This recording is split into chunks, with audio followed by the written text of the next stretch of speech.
Halo Sobat Investor Indonesia, apa kabar semuanya? Semoga kalian semua dalam kondisi sehat, cuan, dan tetap rasional dalam mengambil keputusan investasi. Di video kali ini, kita akan membahas satu saham yang benar-benar bikin pasar kaget. Bukan karena laporan keuangannya, bukan juga karena akuisisi perusahaan besar, tapi karena satu keputusan bisnis yang terbilang ekstrim dan sangat jarang dilakukan emiten Indonesia. Bayangkan, satu perusahaan menambah 16 lini bisnis baru sekaligus dalam satu tahun. Bukan satu, bukan dua, tapi 16. Dan emiten itu adalah PT Optima Prima Metal Sinergi Terbuka.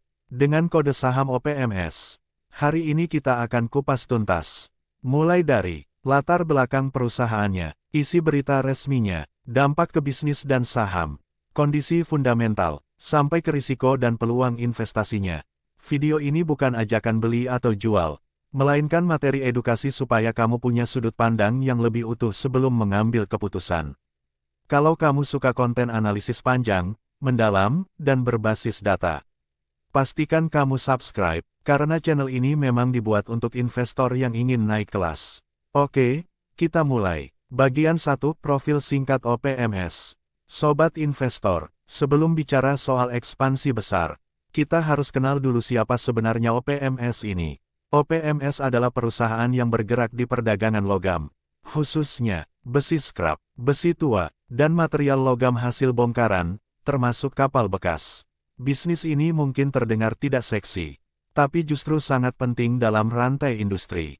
Besi scrap adalah bahan baku industri baja, konstruksi, otomotif, manufaktur berat. OPMS berdiri sejak tahun 2012, dan resmi melantai di Bursa Efek Indonesia pada tahun 2019. Artinya, ini bukan perusahaan baru kemarin sore, tapi juga belum masuk kategori emiten mapan. Selama ini OPMS dikenal sebagai emiten kecil, kapitalisasi pasar relatif rendah, saham dengan volatilitas tinggi. Dan inilah yang membuat setiap langkah korporasinya sangat sensitif terhadap pergerakan harga saham. Bagian 2, Berita Utama, 16 bisnis baru. Sekarang kita masuk ke inti pembahasan. Berdasarkan pemberitaan resmi media ekonomi nasional, OPMS menyampaikan rencana penambahan 16 kegiatan usaha baru di tahun 2026. Ini bukan rumor, bukan bocoran grup Telegram, bukan spekulasi bandar, tapi disampaikan secara terbuka sebagai rencana korporasi. Sobat investor, kalau kamu sudah lama di pasar modal, kamu pasti tahu, mayoritas emiten Indonesia, menambah satu lini usaha saja sudah dianggap agresif. 2 atau 3 saja sudah butuh waktu bertahun-tahun. Tapi OPMS langsung 16. Ini menandakan satu hal penting. Manajemen tidak ingin OPMS hanya dikenal sebagai pedagang besi scrap selamanya. Mereka ingin memperluas model bisnis, membuka sumber pendapatan baru, dan mengurangi ketergantungan pada satu sektor saja. Dalam bahasa bisnis, ini disebut strategi diversifikasi agresif. Namun, di dunia investasi, diversifikasi agresif bisa menjadi peluang besar, atau risiko besar. Dan disinilah tugas kita sebagai investor. Bukan ikut euforia, tapi menganalisis dengan kepala dingin.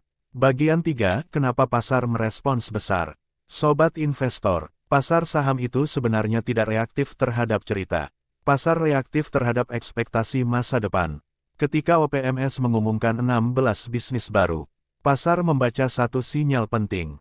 Ada perubahan arah bisnis, bukan lagi sekadar bertahan, tapi ingin tumbuh. Bagi sebagian investor, ini menarik karena ada potensi lonjakan pendapatan, ada kemungkinan valuasi berubah, ada harapan turnaround bisnis. Namun, bagi investor lain, ini justru memunculkan pertanyaan.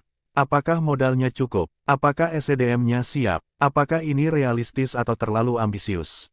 Dan pertanyaan-pertanyaan inilah yang membuat saham seperti OPMS sangat volatil, naik cepat, turun cepat, emosi pasar sangat dominan. Bagian 4, Kondisi fundamental OPMS.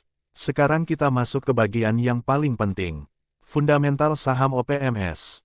Mari kita bicara apa adanya. Secara laporan keuangan, OPMS belum menunjukkan laba bersih yang stabil. Margin keuntungan masih tipis. Bahkan di beberapa periode masih mencatatkan rugi. Artinya apa? Artinya, ekspansi ini belum dibiayai oleh profit besar, melainkan oleh harapan pertumbuhan ke depan. Di pasar saham, OPMS diperdagangkan di kisaran Rp268 per lembar. Menurut data dari TradingView, selama 1 tahun terakhir, harga saham OPMS menunjukkan kenaikan sekitar 436% dari tahun sebelumnya. Ini menunjukkan saham ini sempat mengalami fluktuasi harga yang tajam, yang bisa jadi menarik bagi trader aktif namun berisiko bagi investor jangka panjang. Dari sisi rasio, EPS masih negatif. Per belum bisa dihitung secara konvensional. PBV relatif rendah. PBV rendah bisa berarti saham undervalue, atau pasar belum percaya terhadap fundamentalnya. Dan investor harus jujur, OPMS saat ini masih masuk kategori saham spekulatif, bukan saham defensif. Bagian 5, peluang investasi. Sekarang kita bahas peluangnya. Peluang pertama, transformasi bisnis. Kalau sebagian dari 16 lini usaha ini berhasil, pendapatan bisa melonjak, struktur bisnis bisa berubah, dan valuasi saham bisa naik signifikan. Peluang kedua, volatilitas tinggi. Bagi trader, saham seperti OPMS sering menjadi ladang cuan jangka pendek, selama manajemen risiko dijalankan dengan disiplin. Peluang ketiga, perubahan persepsi pasar. Kadang saham kecil naik bukan karena laba, tapi karena cerita pertumbuhan, dan OPMS saat ini punya cerita yang sangat besar. Bagian 6, risiko besar yang wajib dipahami. Sekarang kita bicara jujur soal risikonya. Risiko pertama, eksekusi. Menambah 16 bisnis di atas kertas itu mudah. Menjalankannya, sangat sulit. Risiko kedua, pendanaan. Ekspansi butuh modal, kas, manajemen keuangan yang rapi. Jika salah kelola, bisa menekan keuangan perusahaan. Risiko ketiga, ekspektasi terlalu tinggi. Pasar sering menghukum saham yang ceritanya besar, tapi realisasinya lambat, dan ini harus disadari sejak awal. Bagian 7, cara menyikapi saham OPMS. Sobat investor, OPMS bukan saham untuk semua orang. Kalau kamu tidak tahan volatilitas, ingin dividen stabil, ingin bisnis mapan, maka ini bukan saham yang cocok.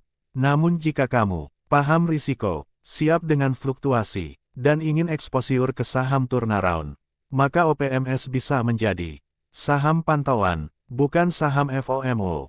Oke, demikian ulasan lengkapnya. Sebagai penutup, OPMS dengan rencana 16 bisnis baru di 2026 adalah berani, ambisius, dan penuh risiko. Ini adalah contoh nyata bahwa pasar saham bukan hanya soal angka, tapi juga soal arah dan strategi bisnis. Gunakan informasi ini sebagai bahan pertimbangan, bukan sebagai ajakan. Terima kasih sudah menonton sampai akhir. Tetap rasional, tetap disiplin, dan sampai jumpa di video berikutnya.